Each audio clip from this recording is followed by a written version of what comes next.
Acústica Noticias presenta Acústica Rural, el informativo con los pies en la tierra. Conducen José Luis Reyes y Armando Soto.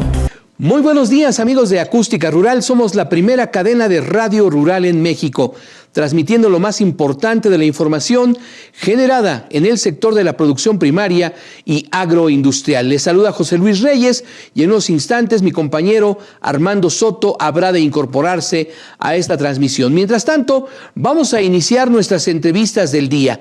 Como todos ustedes saben, en estas fechas, a partir del 31 de octubre, se está llevando a cabo en la ciudad de Glasgow, en Escocia, la Cumbre de las Partes, la llamada COP26, que organiza precisamente la Organización de las Naciones Unidas, la cumbre climática que reúne a los líderes más importantes de todo el mundo, con algunas ausencias destacadas, entre ellos la de los presidentes de China, Xi Jinping, y de Rusia, Vladimir Putin. Sin embargo, pues el resto de los países está ampliamente representados, aunque el presidente de la República, Andrés Manuel López Obrador, no acudió. Sí estuvo presente el canciller Marcelo Ebrard, entre otras personalidades. ¿Por qué vamos a hablar de este tema? Bueno, porque recientemente los integrantes de la COP26, allá en Glasgow, Escocia, ya comenzaron a establecer los primeros acuerdos, entre los que se destaca la conservación de los bosques, no permitir que haya más tala inmoderada. De aquí al 2030, México ya firmó, en una primera instancia no lo había hecho, no se había comprometido con esta meta mundial. Sin embargo, ya nuestro país signó este compromiso, y también la reducción de gas metano.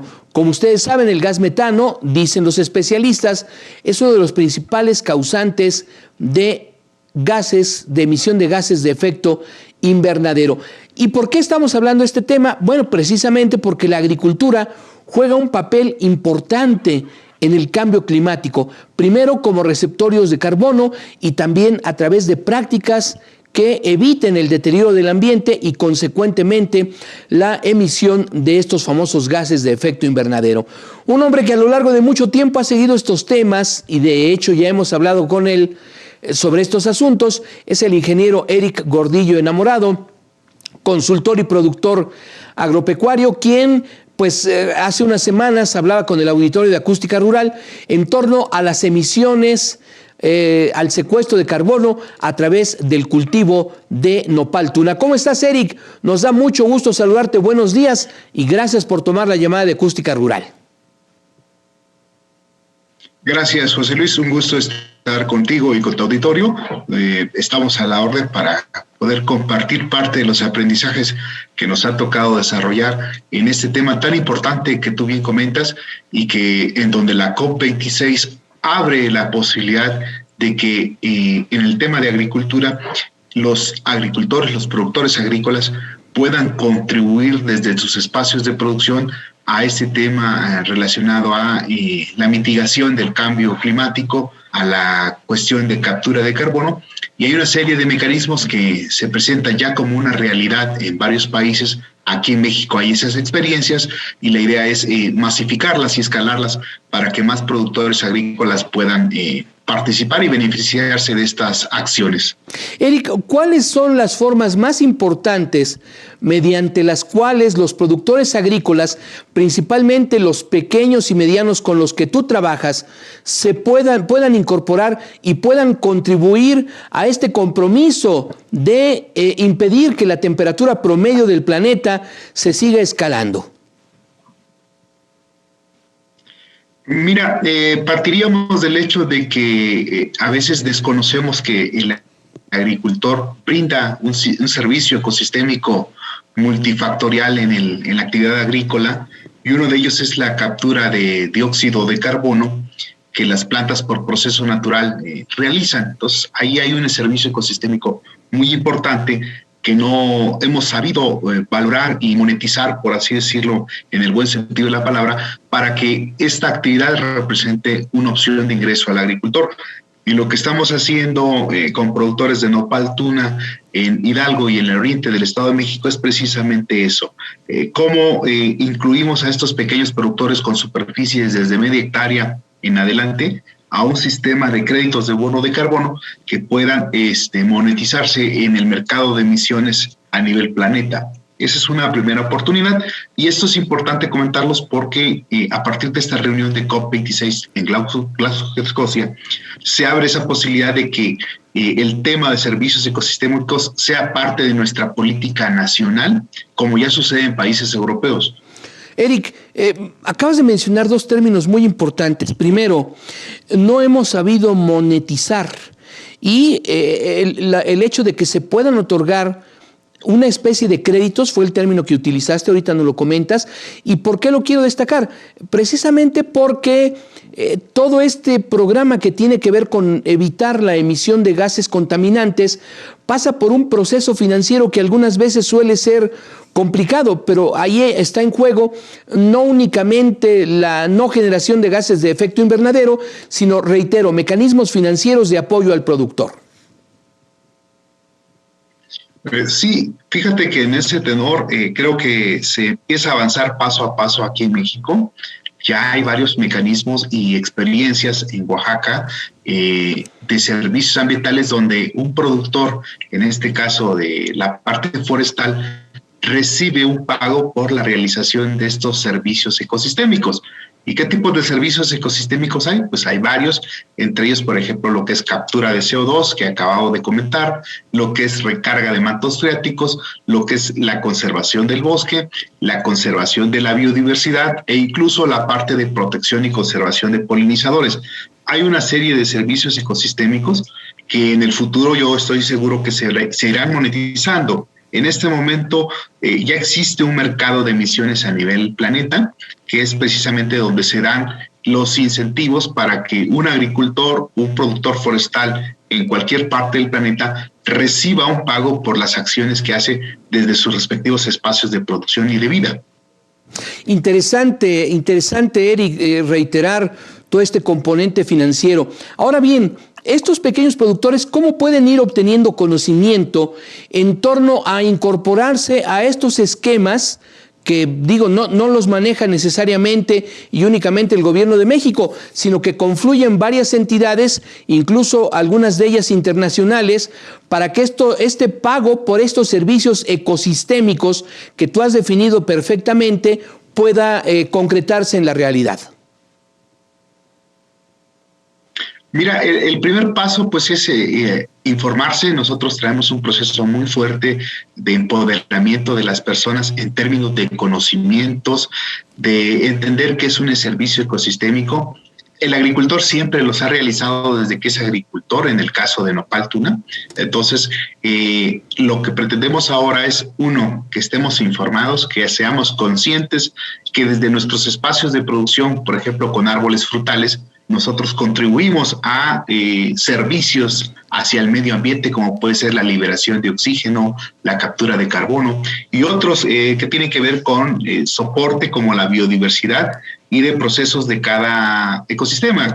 Por ejemplo, la salud del suelo también en algún momento se tendrá que considerar como un servicio ecosistémico, porque finalmente de ahí es donde comemos. Entonces, este primer proceso que nosotros traemos con los productores es capacitación, es orientación, es regularización también de cuestiones legales. Hay muchos productores en México que tienen cierto desorden en lo que es la parte legal de su tierra, de sus documentos, e incluso hasta de la identificación personal, ¿no? Entonces, eso de acreditar la propiedad, la persona moral, física, es importante porque al final del día estos documentos son parte esencial del proceso de acreditación de que yo desde una hectárea en San Felipe Teotitlán, municipio de Nopaltepec, estoy haciendo servicios ecosistémicos, ¿no? Ese es parte del proceso. Después viene la formalización con alguna empresa que se dedica a la parte de la venta de los bonos de carbono en el mercado europeo y de esa forma formalizar un contrato de prestación de servicios donde el agricultor reciba un pago anual por estos servicios que ya realiza. Ahora el reto aquí en México es cómo hacemos llegar estos recursos, estos créditos de captura de carbono a cada agricultor de manera directa, sin intermediarios y con la finalidad de que el productor se beneficie lo que ha venido haciendo en la agricultura, ¿no? Que es brindar servicios ecosistémicos. Entonces, Eric, es una serie de pasos que inician primero con la información. ¿Qué significa eso del cambio climático? ¿Qué significan los servicios ecosistémicos?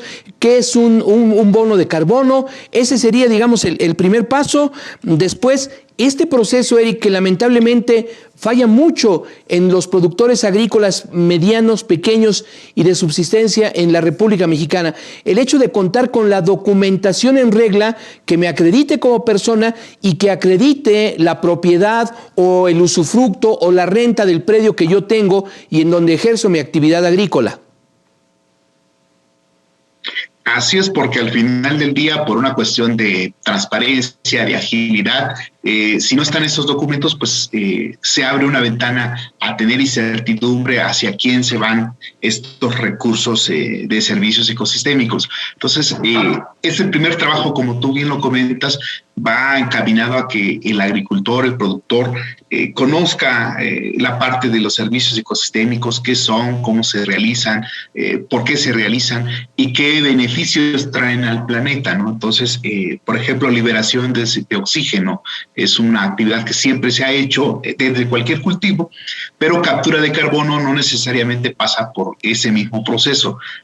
Por ejemplo, un cultivo como maíz captura carbono, pero inmediatamente que se hace la cosecha, que se hace la cocción del grano, ese carbono de alguna otra forma se libera. Entonces, con cultivos anuales no es posible la captura de carbono, pero con árboles frutales, por ejemplo, limón, naranja, mandarina, todo lo que son cítricos, aguacate, café, en este caso de lo que nosotros hacemos, nopal, tuna, son cultivos perennes que tienen el carbono, en el caso de nopal, 30, 40 años en los predios, y ahí es donde entra precisamente el pago por realizar esta función, la captura del carbono en los predios agrícolas. Ahora, Eric, platícanos también, y por favor, en unos pocos segundos vamos a ir a un corte, pero comiénzanos a platicar de cómo me pongo en contacto con esas empresas europeas para poder ser beneficiario de los bonos de carbono, Eric. José Luis, una disculpa, te perdí por unos instantes y no escuché al 100%. Bueno, mira, faltan unos cuantos segundos para que vayamos a escuchar a los amables patrocinadores de Acústica Rural. Mientras tanto, y te voy a pedir, Eric, que permanezcas en la línea para continuar platicando. Mientras tanto, les recuerdo nuestro WhatsApp, el 55 45 45 2602. ¿Por qué no se pone en contacto con nosotros para que sepa usted, amigo productor, cómo se puede incorporar a los beneficios de este asunto que tiene que ver con los bonos de carbón? Mientras tanto, vamos a una pausa y seguimos platicando de este tema.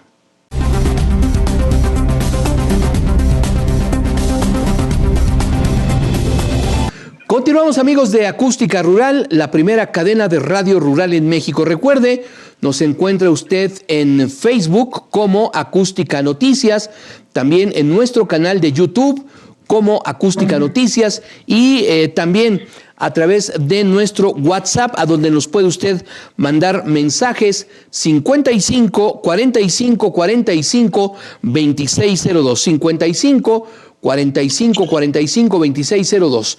Estamos platicando sobre la contribución de los agricultores pequeños y medianos principalmente para este asunto de la no emisión de gases contaminantes, tomando como marco de referencia la cumbre de las Naciones Unidas sobre Cambio Climático, la COP26, que se está llevando a cabo durante esta primera y parte de la segunda semana de noviembre allá en la ciudad de Glasgow, en Escocia, en donde están reunidos los principales líderes mundiales hablando de detener el calentamiento del planeta. Eric, te preguntaba, antes de que lamentablemente se cortara nuestro enlace, ¿cómo pueden los pequeños y medianos productores ponerse en contacto con estas empresas europeas que promueven los bonos de carbono?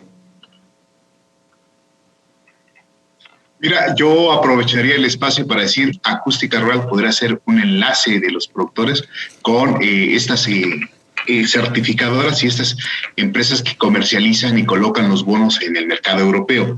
Esa es una oportunidad para que el auditorio conozca otros servicios de acústica rural, ¿no? Y en el caso nuestro, estamos abiertos a escuchar, a platicar con los agricultores interesados que puedan participar en esto. Y el proceso es muy sencillo, es un proceso en donde el primer paso pues es identificar.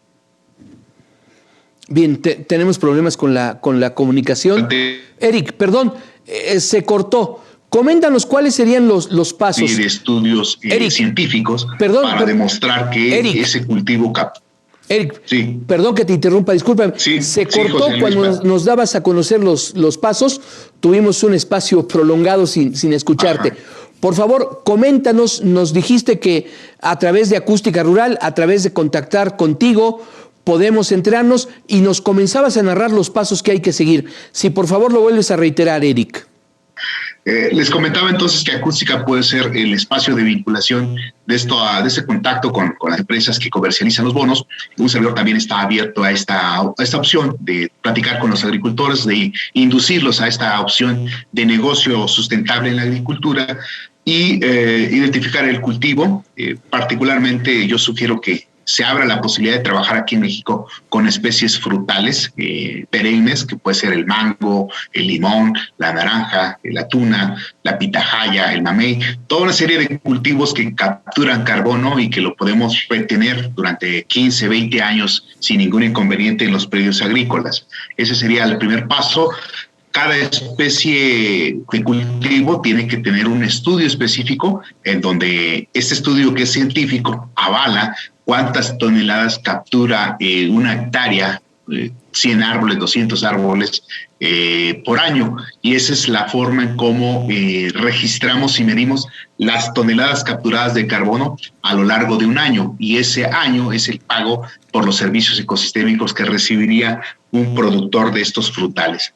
Eric, acabas de mencionar una medida de referencia, las extensiones de 1 hectárea.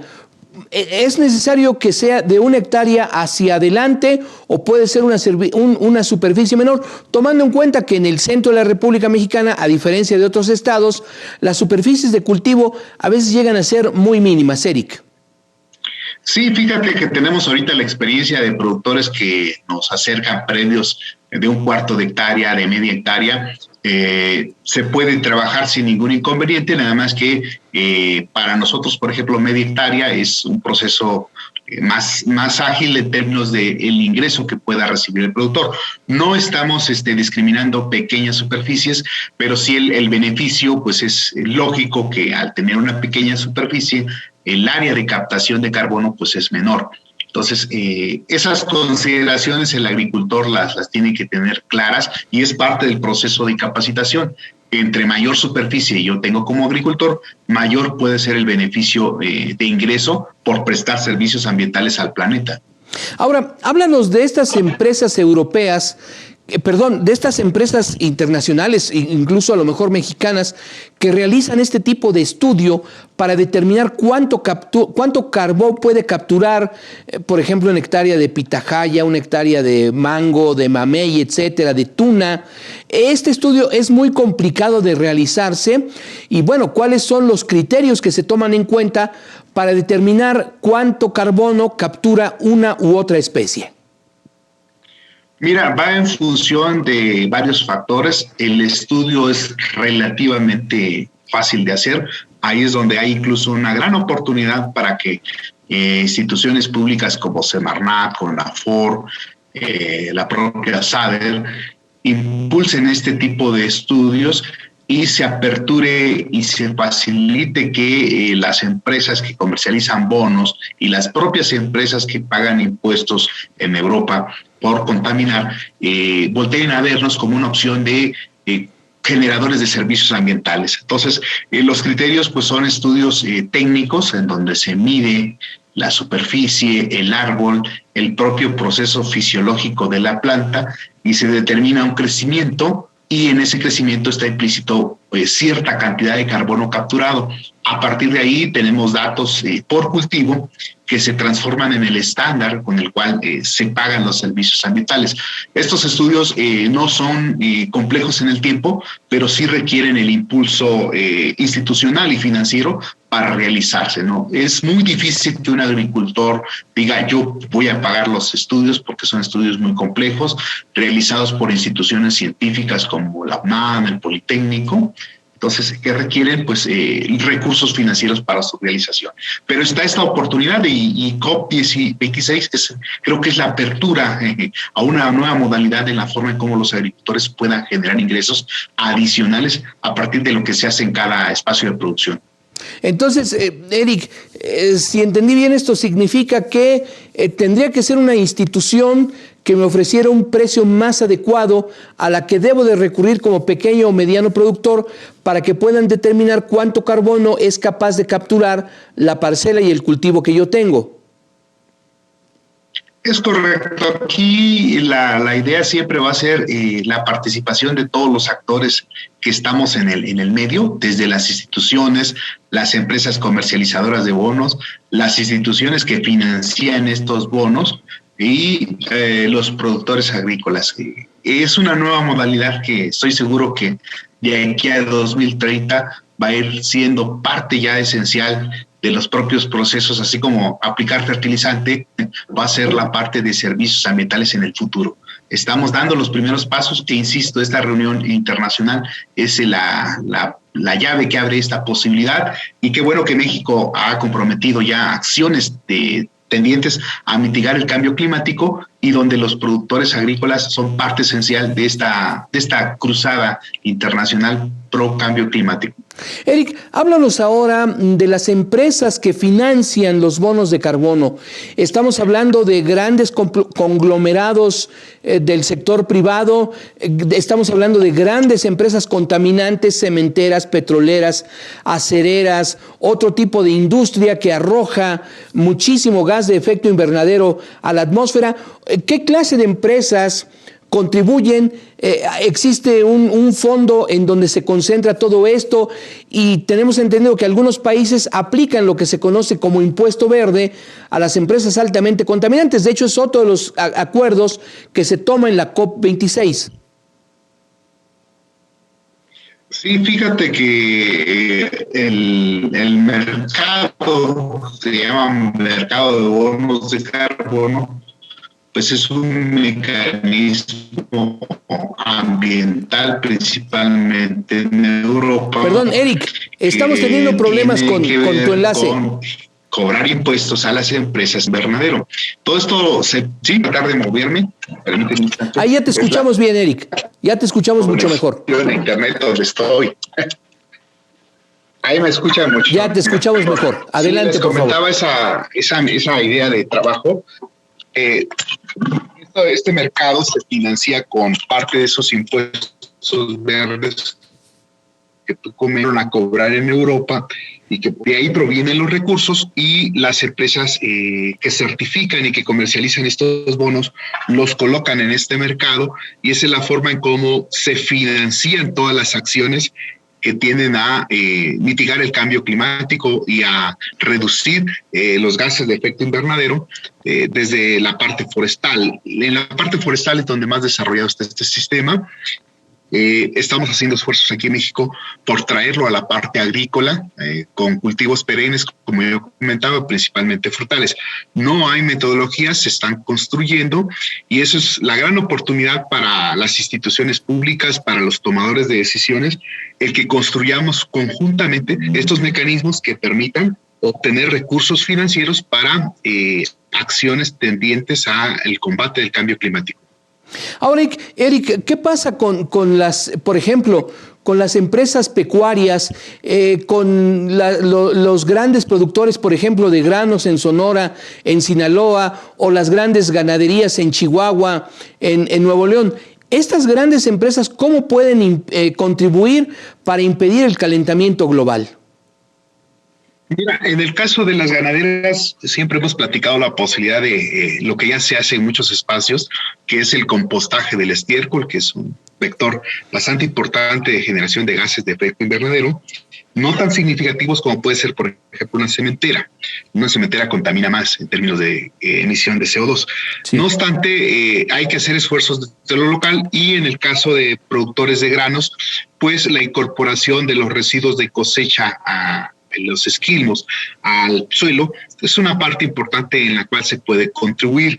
No es posible monetizarlo en este momento porque, insisto, faltan metodologías de medición, pero no obstante el suelo es un gran captador de carbono y tendríamos que construir conjuntamente estas metodologías que permitieran determinar las toneladas capturadas de carbono en el suelo y de esa forma retribuirle un pago a la persona que realice estas acciones y que sea esa monetización que comentábamos al inicio de la entrevista.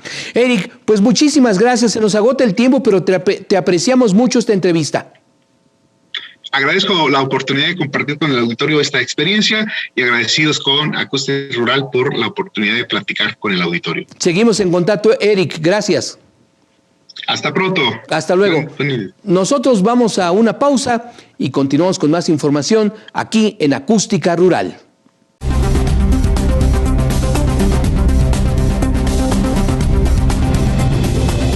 Continuamos, amigos de Acústica Rural. Somos la primera cadena de agronegocios en México, transmitiendo lo más importante de la información de este dinámico sector de la economía. Bien, vamos a hablar a continuación de finanzas agropecuarias y saludo con mucho gusto a nuestro amable colaborador, a nuestro apreciado colaborador, el licenciado Miguel Michel. Miguel, ¿cómo estás? Muy buenos días, gracias por comentar con el auditorio de Acústica Rural los temas más importantes en este importante sector. Buenos días, Miguel. ¿Qué tal? Muy buen día, José Luis, y bueno, mandando un saludo a Armando, esperando se encuentre bien.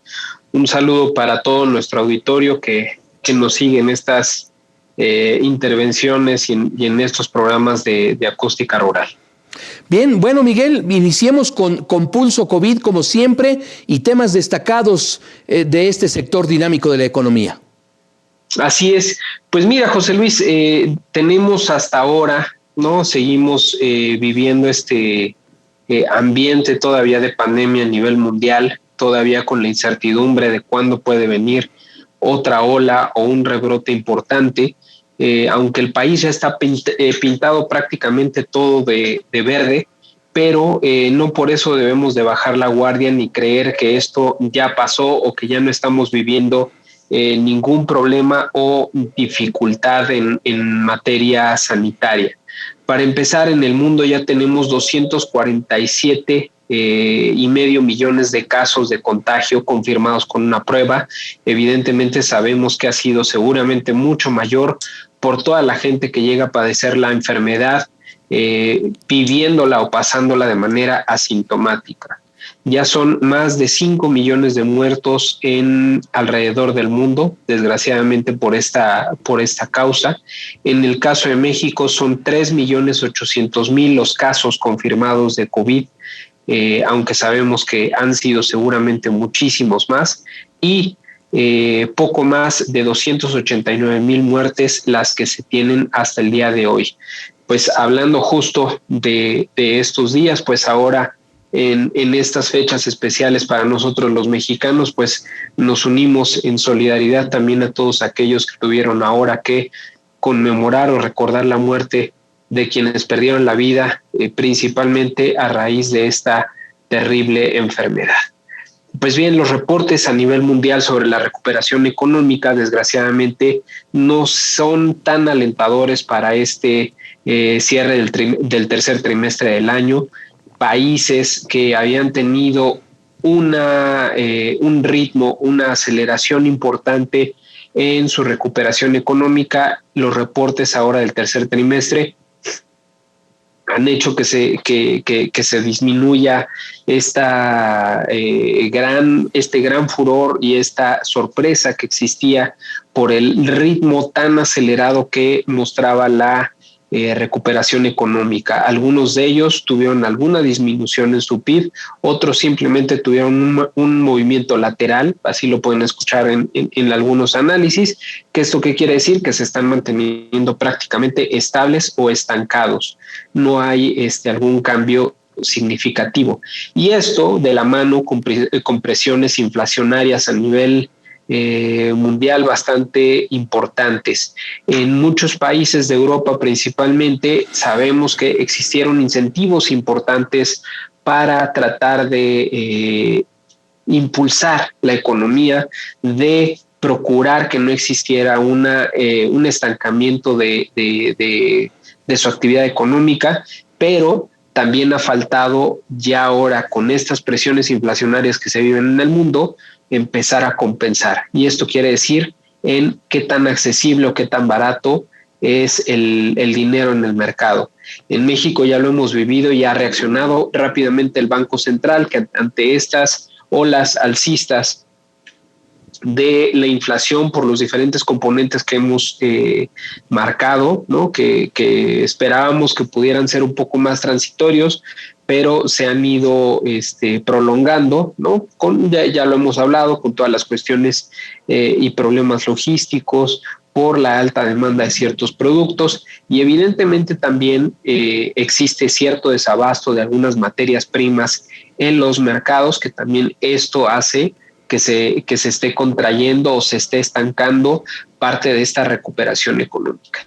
En el caso de México, muy probablemente se va a estar teniendo el cierre del año, según las últimas previsiones, con un cierre en la inflación del 6.6%, y en el caso de la tasa de referencia de Banjico, todavía nos faltan 2 reuniones de la Junta de Gobierno, lo cual nos hace pensar que en estas próximas 2 juntas muy posiblemente tengamos nuevamente 2 incrementos de 25 puntos base, dejándonos al cierre del año con una tasa de referencia del 5.25%. Y esto nos hace también ver que la recuperación económica del país también va a tener algunas dificultades, principalmente pensando en toda la incertidumbre. Ya tenemos bastante ruido e incertidumbre en el mercado sobre la certidumbre que pueden sentir los inversionistas de traer su dinero al país. Y esto principalmente por todo lo que está generando la reforma eléctrica. Ya se empiezan a desatar mucho los debates, en tratar de ver qué es lo que está pasando, y más allá de entrar en fundamentalismo, simplemente sí tengamos algo en cuenta. Si en algunos de los contratos que se plantearon existen condiciones fuera de mercado o incluso con cobros hasta abusivos para el Estado, eso está bien tratar de combatirlo. Está bien tratar de poner en mejores condiciones los contratos, pero lo que sí se va a dificultar, y eso es difícil que se encuentre o se entienda en un contexto internacional, con aquellos inversionistas que quisieran traer dinero al país para generar retornos interesantes, y evidentemente eso para el país con un mejor resultado en lo que puede ser para empleos, para la inversión, para el crecimiento, pues evidentemente genera incertidumbre, y también genera incertidumbre que a raíz de la propia reforma eléctrica que se ha planteado, se genere cierto déficit de inversión en el sector eléctrico. La demanda que se tiene es aproximadamente de un 3% anual, y muy probablemente por los recursos que se destinan por parte del Estado para poder ir a la par de la demanda que se tiene en por el mercado productivo mexicano, pues lo que puede pasar es que empecemos a llegar eventualmente, si no se toman las medidas adecuadas, a ciertos riesgos de desabasto. Así que estemos muy pendientes, porque no es una reforma que solo afecte o que esté ahí flotando en el imaginario nacional. Puede traer fuertes presiones a las finanzas públicas, y evidentemente en el clima de incertidumbre y desconfianza que se puede sembrar en los mercados internacionales, de decir, bueno, en México finalmente no contamos con las condiciones adecuadas de certidumbre para saber que si hacemos una inversión se van a poder respetar y eventualmente podremos tener los retornos que se esperan o que se llegan a proyectar en algún momento. Miguel, y bien, pasando, sí. Perdón adelante, que te interrumpa. Abundando un poco más en este asunto de la posible aprobación de esta reforma eléctrica, como lo plantea el gobierno del presidente Andrés Manuel López Obrador, en caso de que se apruebe en estos términos, ¿se tiene ya medido cuál sería el impacto para el sector agro, Miguel? ¿O en caso de que ocurra otra cosa? Mira, realmente yo no tengo a la fecha, mentiría si trato de darte alguna cifra, alguna cuantificación de cuál pudiera ser el posible efecto que tenga el sector agropecuario, pero seguramente sí pudiera estar afectando algunas agroindustrias que ya han acudido al autoabasto o a la compra directamente a ciertos privados. Es ahí donde se puede tener la mayor afectación y sobre todo ver cuáles pueden ser las tarifas que se van a estar ofertando al mercado. No solo al mercado de los grandes productores, sino también al de los pequeños productores, y así saber realmente qué es lo que va a pasar en el impacto de los costos. Al día de hoy no se tiene una cuantificación, se ha estado cuantificando más cuál sería la afectación en materia de inversiones de todo el dinero que ya se le ha metido al sector y que podría estar en riesgo, pero al día de hoy yo no tengo un dato preciso. Me puedo dar a la tarea de tratar de buscar algunos estudios o hacer algo en lo particular, pero al día de hoy no tenemos un impacto directo, ¿no? Y es que tienes razón. Un estudio directo del impacto. Tienes razón, Miguel, en el hecho de que un impacto más medible para el sector agro tendría que conocerse una vez que ya estén publicadas las tarifas, tomando en cuenta que el sector de la producción agropecuaria tiene su propio esquema tarifario dentro de la Comisión Federal de Electricidad. Así es. Bien, pues Miguel, sí. Adelante, sí, por favor. Aquí tendremos que estar muy pendientes y evidentemente tomemos en cuenta, y por eso siempre hemos hecho ese hincapié en este espacio. Todo lo que sucede en el acontecer nacional es algo que nos impacta directamente, no importando el sector de la economía al que pertenezcamos. Evidentemente hay decisiones que pueden ser directas de política pública, de movimientos del mercado, que sí nos afectan de manera directa, pero cuando se tratan de cuestiones estructurales, como puede ser el sector eléctrico, de qué pasa con las finanzas públicas, y esto tiene mucho que ver también incluso con los hidrocarburos, por cómo las finanzas del país están íntimamente relacionadas con la empresa estatal que tanto dinero y tantos recursos ha podido dar a las arcas públicas, que es por eso que siempre tratamos de fomentar en que todos ustedes estén lo mejor informados de un contexto económico mundial y también nacional. Y en este sentido ya pasaríamos a las noticias íntimamente relacionadas con nuestro sector. Como ustedes saben, ya se aprobó todo lo que tiene que ver con la miscelánea fiscal y dentro de ello vienen algunos cambios que podrían estar impactando en nuestro sector. Existe un nuevo régimen que puede perjudicar, en donde viene que a pequeños productores que ya están dados de alta con alguna razón social, que muchas veces tiene que ver con uniones de crédito o con alguna organización económica a la cual se llegan a agremiar algunos pequeños productores. Si ellos tienen esa condición de pertenecer, por ejemplo, a una unión de crédito o alguna, borremos un poquito el registro de unión de crédito, simplemente digamos, si tienen participación en una persona física o moral, ¿no? Si una persona física tiene una participación, sí. Perdón que te interrumpa, discúlpame. Tenemos que ir a escuchar a los amables patrocinadores de Acústica Rural. ¿Nos das unos segundos y nos continúas explicando? Claro que sí. Gracias, regresamos enseguida.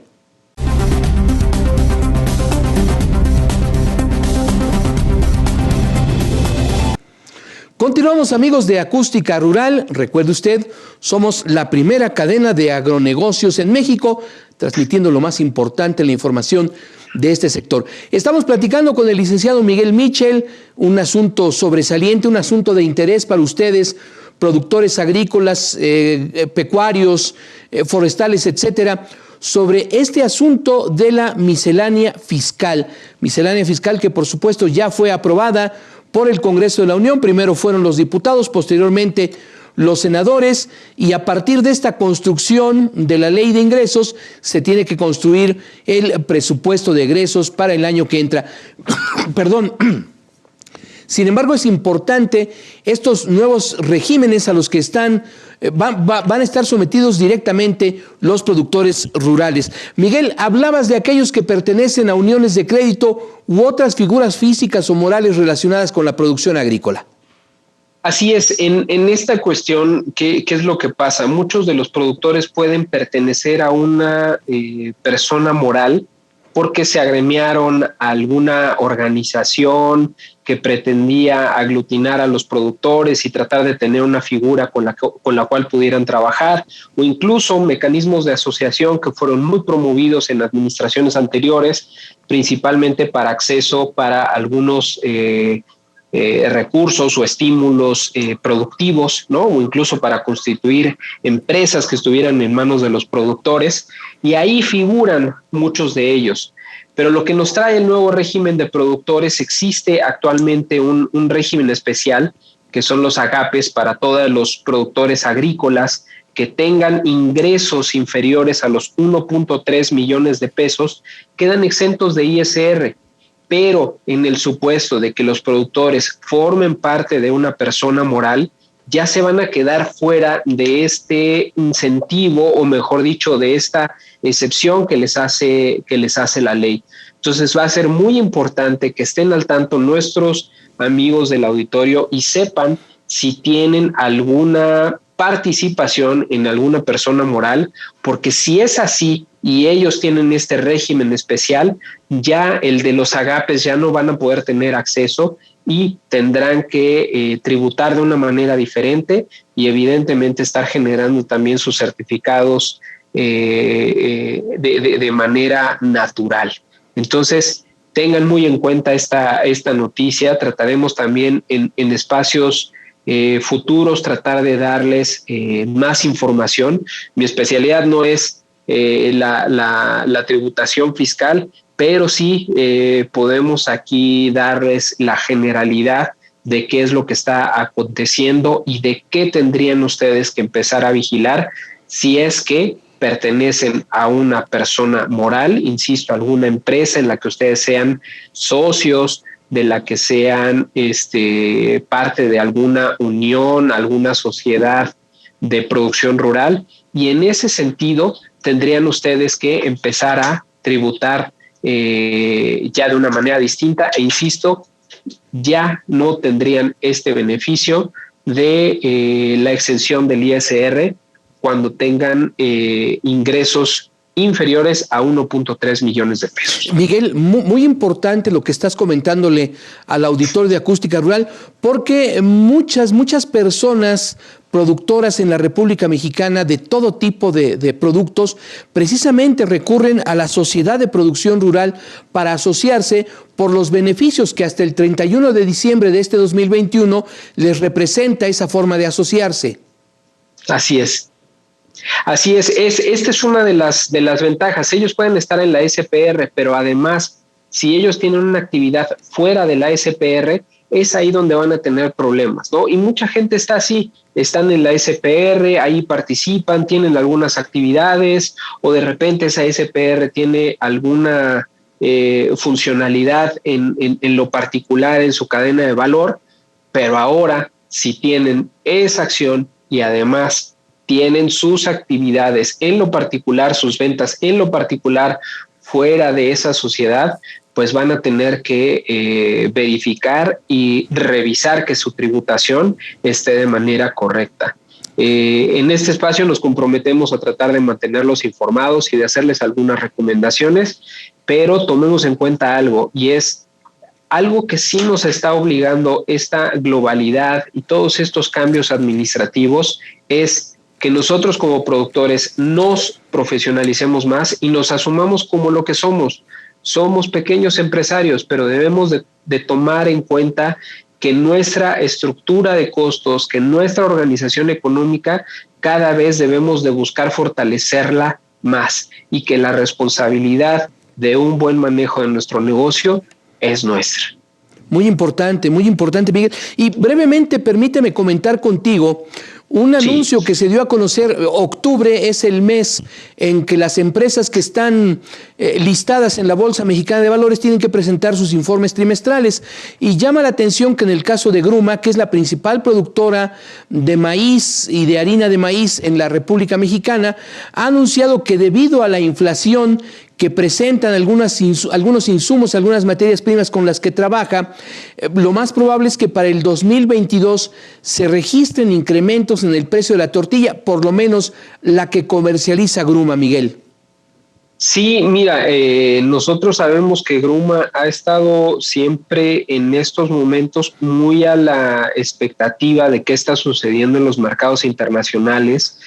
Han tratado de contener hasta donde es posible un movimiento en los precios, tratándose, aquí sí, tal cual como es, tratando de solidarizarse con la sociedad, pero desgraciadamente los costos de todas sus materias primas han estado a la alza.